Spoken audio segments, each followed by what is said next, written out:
Je m'appelle Élodie, j'ai 40 ans, et jusqu'à ce réveillon du Nouvel An, j'étais convaincue que le sang était plus épais que l'eau. Mais le sang, mes amis, peut aussi être glacé.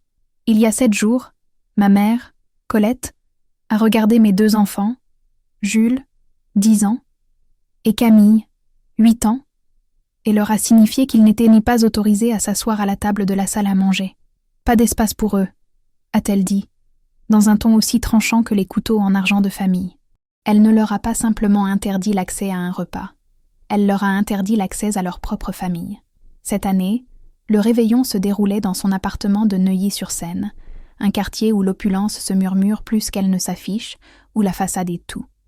Ma mère a toujours vécu pour cette façade, elle a même épousé une façade. Son second mari, Gérard, n'est pas seulement un entrepreneur en vue. Il est le propriétaire d'une chaîne de traiteurs de luxe et de restaurants chics à Paris, et son seul nom est synonyme de le standing qu'elle a passé sa vie à essayer d'atteindre. Jules et Camille n'étaient que des taches sur cette toile immaculée, des rappels de mon divorce et de mon échec social perçu. Mon travail de chef, loin des paillettes, dans une petite brasserie lyonnaise, n'était qu'une autre humiliation pour elle. L'atmosphère était tendue dès notre arrivée. Le salon, avec ses dorures et ses meubles Louis XVI, semblait respirer une arrogance silencieuse. Les autres invités, des amis de Gérard et des cousins éloignés triés sur le volet, échangeaient des politesses polies, jetant des regards mesurés sur mes enfants, qui s'accrochaient à mes jambes, intimidés par tant de formalités. Ma mère a surgi, vêtue d'une robe de couturier, ses bijoux scintillant sous le lustre en cristal, et sa première phrase n'a pas été un souhait de bienvenue, mais un rappel de l'étiquette. « Élodie, rappelle à tes enfants de ne rien toucher, surtout les pièces de la collection de Chine. » Elle a souri ensuite, un sourire qui n'atteignait jamais ses yeux, le sourire d'une hôtesse qui exécute une tâche désagréable. Puis est arrivé le moment de passer à table. C'est là que le drame a commencé. La table, dressée avec une précision militaire, était une œuvre d'art, porcelaine de Sèvres, couvert en vermeil et une nappe en lin brodé. Alors que je dirigeais mes enfants vers leur place, ma mère s'est interposée, son visage se durcissant. Il y a eu un changement de dernière minute, Élodie. Le placement a été réorganisé pour inclure le nouveau notaire de Gérard. Nous n'avons pas d'espace suffisant pour les enfants. Ils peuvent manger dans la cuisine. C'est plus pratique et ils seront moins distraits. La phrase m'a frappée comme une gifle. Moins distraits. Elle ne parlait pas de mes enfants. Elle parlait de ses invités. Elle craignait que Jules, avec son penchant pour l'imagination débordante, ou Camille, avec son rire trop fort, ne fasse chuter la façade de sophistication qu'elle avait si minutieusement construite. J'ai senti mes joues s'enflammer. J'ai regardé mes enfants, leurs petits visages se figeant de confusion et de douleur. Et j'ai su que ce moment définirait notre relation pour toujours. Mais avant que je ne puisse réagir, une petite voix douce, la voix de Camille, a demandé « Maman, est-ce que nous avons fait quelque chose de mal ?» Et c'est là que ma colère, celle que j'avais refoulée pendant des années de condescendance, s'est transformée en une détermination froide. Si vous croyez que la famille devrait toujours être synonyme de soutien inconditionnel, laissez un j'aime sur cette vidéo et abonnez-vous pour ne rien manquer de la suite, car ce que j'ai découvert sur ma mère va vous glacer le sang. J'ai pris la main de mes enfants, ma gorge nouée. L'humiliation n'était pas seulement mienne, elle était la leur, infligée par la personne qui aurait dû les aimer le plus inconditionnellement. J'ai jeté un regard à ma mère, et dans ses yeux, j'ai vu non pas de la honte, mais une satisfaction froide d'avoir maintenu l'ordre. Elle avait choisi ses convives, ses apparences, son standing, plutôt que ses propres petits-enfants. Je me suis excusée auprès de mes enfants, leur promettant que nous allions trouver une solution. Mais dans mon cœur, je savais que cette solution dépassait la simple recherche d'une autre chaise. C'était une question de dignité. Nous nous sommes réfugiés dans la cuisine, un espace immense et professionnel, mais stérile, où les traiteurs, employés de Gérard, s'affairaient en silence, tandis que Jules et Camille mangeaient sur un coin de plan de travail, les yeux baissés. Je suis restée debout, les observant. L'odeur des plats somptueux qui partaient vers la salle à manger contrastait avec le vide émotionnel de cette pièce. Ces plats, préparés avec une perfection technique, étaient froids, tout comme l'ambiance de l'autre côté de la porte. C'est là, au milieu du bruit des casseroles, que j'ai réalisé la nature de ma vengeance. Elle ne serait pas bruyante ni théâtrale, elle serait chirurgicale et silencieuse, comme ma propre carrière que j'avais tant cachée. Je suis chef de cuisine, mais j'ai une autre identité que presque personne ne connaît, à part mon éditeur et mon banquier. Je suis la Plume Rouge, la critique culinaire anonyme la plus crainte de Paris, dont les articles assassins ont le pouvoir de détruire la réputation d'un restaurant en une seule phrase. Ma plume n'est pas méchante, elle est juste. Elle dénonce l'hypocrisie, le manque de passion et la prétention. Et la plus grande source de revenus de Gérard, l'homme que ma mère vénérait, provenait de son restaurant phare, le Nectar, dont il était si fier. Le Nectar était la concrétisation de tout ce que ma mère valorisait, richesse, reconnaissance et exclusivité. Au fil des derniers mois, j'avais visité le Nectar incognito, plusieurs fois. J'y avais passé des heures à décortiquer chaque plat, chaque service, chaque détail, pour un article qui devait être publié le 2 janvier, juste après le réveillon. Mon éditeur m'avait pressé de livrer le texte final. C'était un coup de grâce que j'avais en main. Un article révélant que le Nectar n'était qu'une coquille vide, un endroit où les prix exorbitants cachaient un manque d'âme culinaire, où le service était obséquieux et faux. En quelques heures, la réputation de Gérard, et par extension celle de ma mère, serait en ruine. Je suis sortie de la cuisine, mon téléphone à la main, prétextant un appel urgent. Je me suis isolée dans le bureau de Gérard.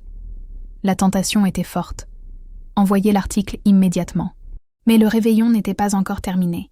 Je voulais que la révélation soit parfaite, qu'elle tombe au moment où ma mère se sentirait le plus en sécurité, le plus triomphante. C'est alors que j'ai vu une photographie sur le bureau. Une photo jaunie d'un homme que je n'avais pas vu depuis près de 20 ans. Mon grand-père, le père de ma mère. Un homme que Colette avait banni de sa vie pour des raisons obscures, le qualifiant de désastre social, après qu'il ait abandonné l'entreprise familiale de textile pour devenir artisan ébéniste dans la Creuse. Cette photo a allumé une autre idée, une stratégie plus subtile que la destruction pure et simple. Je suis revenue dans le salon, mon visage lavé de toute émotion. J'ai observé ma mère, riant trop fort aux blagues de Gérard, se pavanant sous les projecteurs de sa vie parfaite. Elle ne savait pas que le mur porteur de son existence était sur le point de s'effondrer, non pas par un tremblement de terre, mais par une simple critique bien placée. La vengeance prenait une nouvelle dimension. Il ne s'agissait plus seulement de mes enfants ou de ma dignité. Il s'agissait de l'héritage d'un homme que ma mère avait rejeté et que je pouvais, d'une certaine manière, venger et honorer. Les heures qui ont suivi ont été un supplice silencieux. J'ai fait semblant de participer aux conversations superficielles, répondant par monosyllabes aux questions sur ma vie à Lyon, minimisant mon travail, jouant le rôle de la fille qui n'a pas réussi à la hauteur de l'éclat parisien. Pendant ce temps, Jules et Camille étaient sagement installés dans la chambre d'amis, regardant un dessin animé, leur dîner de traiteur rapidement englouti. Ils m'ont rassuré, me disant que c'était presque aussi bien que d'être à table.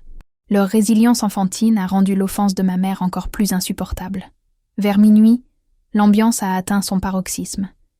C'était l'heure des vœux. Ma mère, un verre de champagne à la main, a levé la voix pour un toast. Elle a loué Gérard, son succès, leur standing social, le cercle de personnes extraordinaires qu'ils avaient réussi à construire. Pas un mot pour moi, pas un mot pour mes enfants. Elle a même glissé une petite pique, parlant de la nécessité de se séparer des poids morts pour atteindre le véritable succès. C'était une référence à mon divorce, à ma situation financière, à moi. Je me suis approchée d'elle, mon propre verre à la main. Le silence s'est fait. Tous les yeux étaient sur moi, attendant que la fille en disgrâce dise quelque chose de banal, quelque chose qui confirmerait sa position inférieure. Mais je n'étais plus la petite Élodie. J'étais la Plume Rouge. À Colette et Gérard, ai-je dit, ma voix calme, mais portant loin. À une année de vérité. Le ton a déstabilisé ma mère. Elle a froncé les sourcils, mais n'a pas pu interrompre le toast. J'aimerais partager une petite histoire de mon travail à Lyon, ai-je poursuivi. C'est l'histoire d'un critique passionné, qui a pour seul but de dénicher l'âme dans la cuisine et de dénoncer ceux qui ne servent que de la façade, de l'argent et du vent. Un critique qui, l'année dernière, a écrit qu'un grand restaurant parisien, que vous connaissez peut-être, n'était pas un lieu de gastronomie, mais un musée de la prétention, et que ce restaurant allait bientôt s'écrouler. Gérard a pâli. Le notaire, assis à sa droite, a regardé sa montre. Ma mère a ri, un rire nerveux, trop aigu. « Élodie, ma chérie, on parle de réveillon, pas de tes petites histoires de brasserie. » J'ai ignoré mon titre de chérie. « Ce restaurant ?» ai-je continué, me tournant vers Gérard. C'était le nectar de Monsieur Gérard. Mon article est prêt à être publié, Gérard. Il est dévastateur. Il révélera que votre chef exécutif n'est qu'un imposteur, que vos marges sont astronomiques et que vous traitez vos fournisseurs avec un mépris total. Il va non seulement détruire la réputation du nectar, mais il va aussi anéantir la crédibilité de votre traiteur et mettre à mal vos contrats avec les grandes banques, contrats qui, je le sais, sont votre véritable source de revenus. Un silence abyssal a englouti la salle. Le champagne ne pétillait plus. Ma mère a lâché son verre, qui s'est écrasé sur le tapis persan sans que personne n'y prenne garde. La peur pure se lisait sur le visage de Gérard. « Comment savez-vous cela ?» a-t-il balbutié. « Parce que je suis la plume rouge », ai-je dit simplement. J'ai sorti mon téléphone et j'ai montré l'écran à Gérard, l'écran de mon interface d'éditeur, avec le titre de mon article, « Le nectar. Un gâteau sec à 300 € l'assiette. » Le titre était d'une violence inouïe. La façade était brisée, le réveillon, détruit. Ma mère était livide, non pas de rage mais de terreur. Elle voyait sa vie, son château de cartes sociales, s'effondrer. Mais le moment de ma vengeance n'était pas encore terminé, car il me manquait encore une chose. Le point culminant que ma mère ne pouvait pas anticiper. L'ambiance était électrique. Les invités commençaient à murmurer, se demandant si j'étais folle ou si je disais la vérité. Gérard s'est levé, son visage passant du blanc au rouge colère. « C'est du chantage. Vous ne pouvez pas faire ça. Je peux, » ai-je répondu, calmement. Mon article n'est pas du chantage. C'est la vérité. La seule chose qui m'empêche de cliquer sur « Publier » est la petite photo que j'ai vue sur votre bureau, Gérard. La photo de mon grand-père. L'homme que ma mère a exilé pour avoir osé être un artisan, pour avoir préféré le bois à l'argent. Cet homme a été le véritable mentor de ma jeunesse. Il m'a appris que la vraie richesse réside dans l'authenticité et dans la dignité, pas dans les apparences. Ma mère a crié. « Ne mêle pas ton grand-père à ça, c'est un sujet clos. »« Non, maman, ce n'est pas clos, » ai-je rétorqué, mon regard fixé sur elle. « C'est la racine de ton problème. Tu as échangé l'amour véritable contre un luxe superficiel. Tu as exclu tes petits-enfants de ta table parce que leur simple existence ne correspondait pas à la marque de luxe que tu tentes de vendre. Et tu as rejeté ton propre père, un homme d'honneur, pour les mêmes raisons. Ma vengeance ne sera pas de détruire ton mari. Ma vengeance sera de te forcer à revoir tes priorités. » Gérard, plus pragmatique que Colette, m'a interrompu, la voix basse et haletante. « Élodie, dis-moi ce que tu veux. De l'argent ? Une part du restaurant ? Je vous donne ce que vous voulez. Mais ne détruisez pas ma réputation. » J'ai souri, un sourire froid. « Je ne veux pas de votre argent, Gérard. Je n'en ai pas besoin. Mon travail de critique me rapporte bien plus que vous ne le pensez. Et je suis sur le point d'ouvrir ma propre brasserie à Lyon. Mais je veux une chose. Je veux que tu appelles mon grand-père, demain matin. Tu vas l'inviter pour le prochain dîner de famille, et tu vas lui donner l'attention et le respect qu'il mérite. Tu vas faire ce que ma mère n'a jamais osé faire. » Ma mère était stupéfaite, sa terreur se muant en une confusion profonde. Le visage de Gérard était une étude de l'impuissance. Il était pris au piège. S'il refusait, il perdait des millions. S'il acceptait, il devait défier Colette et réintégrer l'homme qu'elle avait fait passer pour un paria. Il a regardé ma mère, cherchant désespérément de l'aide. Mais Colette était trop occupée à regarder le vide, le château de sa vie étant secoué. « Et la chaise ?» a demandé le notaire, brisant le silence. « L'autre chaise ? Qui l'a tirée ?» J'ai tourné la tête vers la porte du salon, vers l'entrée. Et là, dans l'ombre, je l'ai vu. Il n'était pas dans la cuisine. Mon grand-père, Jean, était là, appuyé contre le mur, son regard d'ébéniste, chaud et profond, posé sur moi. Il était venu sans prévenir, sentant peut-être le vent de la discorde. Il tenait dans sa main une petite chaise en bois, simple mais magnifiquement travaillée. Il l'avait posée discrètement derrière le canapé en entrant, au cas où. La chaise était pour Jules et Camille. La chaise de la dignité. Le silence était rompu uniquement par le bruit des pas de mon grand-père s'avançant dans le salon. Il n'était pas riche, mais il dégageait une noblesse que ni ma mère ni Gérard ne pourraient jamais acheter. Il a ignoré le notaire, les invités, et même ma mère, et s'est dirigé directement vers moi. « Tu as grandi, ma plume », a-t-il dit, le surnom qu'il m'avait donné quand j'étais enfant.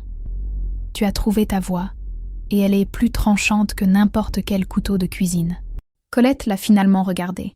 20 ans d'absence, d'amertume et de rejet étaient condensés dans ce regard. « Papa, comment oses-tu? Après tout ce que tu as fait à la famille… » « Ce que j'ai fait, Colette ?» l'interrompit-il, sa voix tremblant légèrement. « J'ai choisi d'être honnête, de travailler le bois avec mes mains plutôt que de continuer à gérer l'argent sale de ton père. J'ai choisi la vérité. Et tu as choisi l'or. Regarde autour de toi, Colette. Est-ce que cela ressemble à une famille heureuse? Est-ce que tes petits-enfants méritent d'être relégués à la cuisine de traiteur pour faire de la place à un notaire que tu n'as jamais vu ?» Les invités ont commencé à se lever, se sentant mal à l'aise d'être témoins d'une telle explosion familiale. C'était bien plus controversé que n'importe quel potin mondain. Le notaire, voyant la catastrophe se profiler, a ramassé ses affaires, jetant un regard désolé à Gérard. Gérard, désarmé par l'arrivée du grand-père et par la menace imminente de la ruine, s'est tourné vers moi, le désespoir dans les yeux. « Je ferai ce que vous voulez. J'appellerai Jean. Mais l'article, il ne doit pas sortir.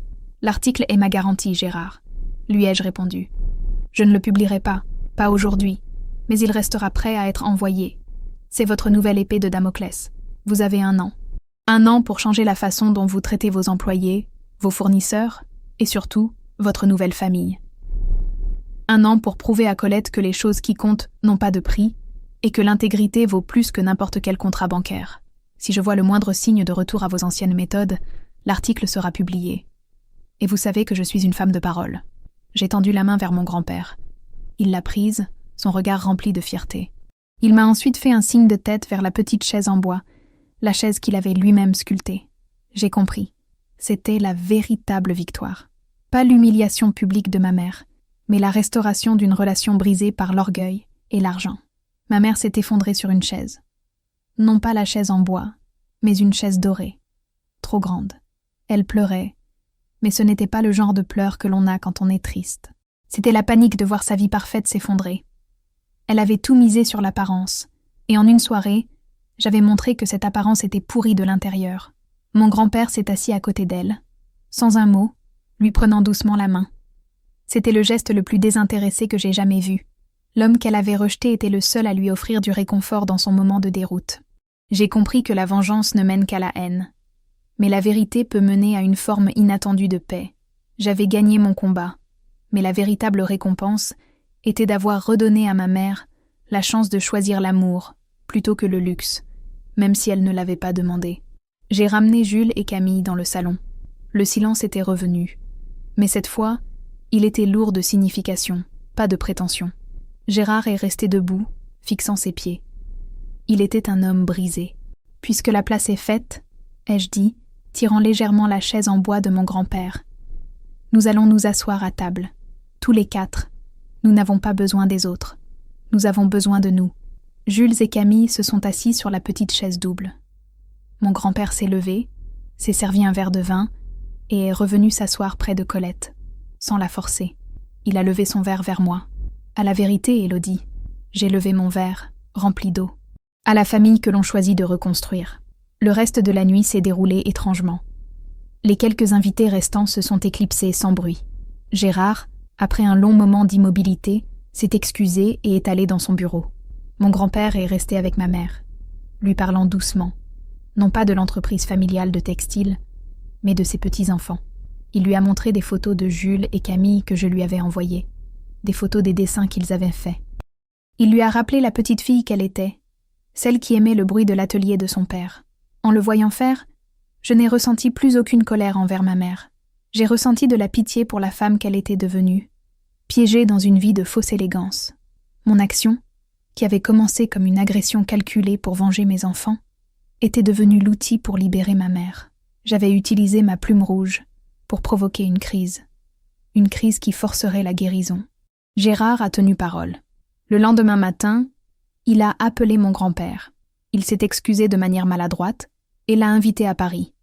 Non pas pour le travail, mais simplement pour un déjeuner.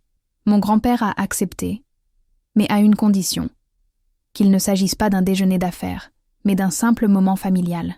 J'ai annulé la publication de l'article, non pas en le supprimant, mais en le déplaçant vers un statut de brouillon permanent. C'était la garantie, l'épée. Ma mère a mis du temps à se remettre. Elle n'a pas quitté son appartement pendant plusieurs jours, mais la semaine suivante, j'ai reçu un colis inattendu à Lyon. À l'intérieur, il y avait les pièces de la collection de Chine, dont elle était si fière. Mais pas pour moi. Elles étaient pour mes enfants. Elle avait glissé une note manuscrite, quelque chose qu'elle n'avait pas fait depuis des années. Ce sont pour ta table, Élodie, pour Jules et Camille. La famille doit toujours avoir la plus belle place. C'était une petite victoire, un premier pas. Elle n'a pas prononcé de mots d'excuse. Mais elle a montré, par ce geste, qu'elle comprenait. Elle avait commencé à démanteler sa propre prison. J'ai su qu'elle ne changerait pas du jour au lendemain, que la superficialité était une habitude de toute une vie. Mais j'avais créé un espace pour l'humanité dans son cœur, un espace qu'elle avait verrouillé. L'histoire ne s'arrête pas là. Mon grand-père est devenu mon partenaire silencieux. Non seulement il a retrouvé sa place dans la famille, mais il est devenu le mécène de ma brasserie lyonnaise. Il ne m'a pas donné d'argent, mais il a utilisé son réseau d'artisans pour m'aider à concevoir les plus belles tables et chaises que j'ai jamais vues. Il a transformé mon restaurant en un lieu d'authenticité, un lieu où tout le monde, riche ou pauvre, a le droit de s'asseoir à la même table. J'ai quitté mon travail de critique. J'avais utilisé ma plume pour ce qu'il fallait, mais j'ai réalisé que ma véritable passion était de construire, pas de détruire. J'ai ouvert ma brasserie, la table de l'artisan, il y a 6 mois. C'est un succès fou, basé sur la simplicité et l'honnêteté, les valeurs que ma mère avait rejetées, mais que mon grand-père m'avait enseignées. 1 mois plus tard, ma mère est venue me rendre visite à Lyon. Elle n'est pas venue dans sa voiture de luxe, mais en train, incognito. Elle est venue seule. Elle a déjeuné à la table de l'artisan. Elle a mangé le plat du jour, un simple pot-au-feu, sans faire de commentaires sur l'absence de couverts en argent. À la fin du repas, elle m'a regardée, ses yeux plus doux que je ne les avais vus depuis des années. « C'est délicieux, Élodie », a-t-elle murmuré. « Il y a de l'âme ici. C'est le genre de choses que ton père aurait aimé. » Elle parlait de mon grand-père. Son père, c'était la plus belle preuve de changement.